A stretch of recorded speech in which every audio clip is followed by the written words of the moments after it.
ડભોઈ દયારામ શાળામાં બાળકોને ઋતુજ્ઞાન આપવા હેતુ કાર્યક્રમ યોજવામાં આવ્યો હતો. ડભોઈને નામાંકિત શ્રી દયારામ કેળવણી મંડળ સંચાલિત શ્રી GMV અંબિકા પ્રાથમિક શાળામાં આજે વર્ષા ઋતુ અંતર્ગત રેની ડેની ઉજવણી કરવામાં આવી. શાળાના તમામ શિક્ષકગણ તેમજ વિદ્યાર્થીઓએ આજે ભૂરા કલરના કપડાં પહેરી આ દિવસની ઉજવણીમાં ખૂબ જ સાથ સહકાર આપ્યો હતો.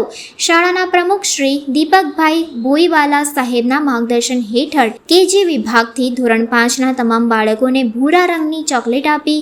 શાળાના મુખ્ય શિક્ષિકા આશાબેન કાપડિયાના માર્ગદર્શન હેઠળ વર્ષા ઋતુમાં વરસાદનું મહત્વ સમજાય તે રીતે કેટલાક બાળકોએ વક્તવ્ય રજૂ કર્યું હતું તો કેટલાક બાળકોએ કેટલાક નૃત્ય પણ રજૂ કર્યા હતા. આ રીતે બાળકો તેમજ શિક્ષિકા બહેનો દ્વારા આ કાર્યક્રમ ખૂબ સુંદર રીતે ઉજવવામાં આવ્યો હતો. નામાંકિત શ્રી દયારામ કેળવણી મંડળ સંચાલિત શાળા શ્રી GMV અંબિકા પ્રાથમિક શાળામાં આજરોજ વર્ષા ઋતુ અંતર્ગત રેની ડેનું આયોજન કરવામાં આવ્યું, જેમાં વિદ્યાર્થીઓ અને શાળાના શિક્ષિકા બહેનોએ ભૂરા રંગના કપડાં પહેર્યા.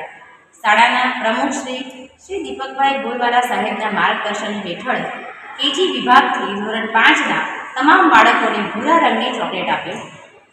કેટલાક વિદ્યાર્થીઓએ વરસાદનું મહત્ત્વ સમજાવતા કેટલાક વક્તવ્ય રજૂ કર્યા, તેમજ વિદ્યાર્થીઓએ વર્ષા ઋતુ થીમ પર ડાન્સ પણ રજૂ કર્યા. આ જ રીતે શાળામાં આજે જે વરસાદનું મહત્ત્વ સમજાવતા જે ઉજવણી ઉજવવામાં આવી હતી તેમાં વિદ્યાર્થીઓ અને બાળકોએ ખૂબ સરસ રીતે સહસહકાર આપીને આજનો કાર્યક્રમ પૂર્ણ કર્યો.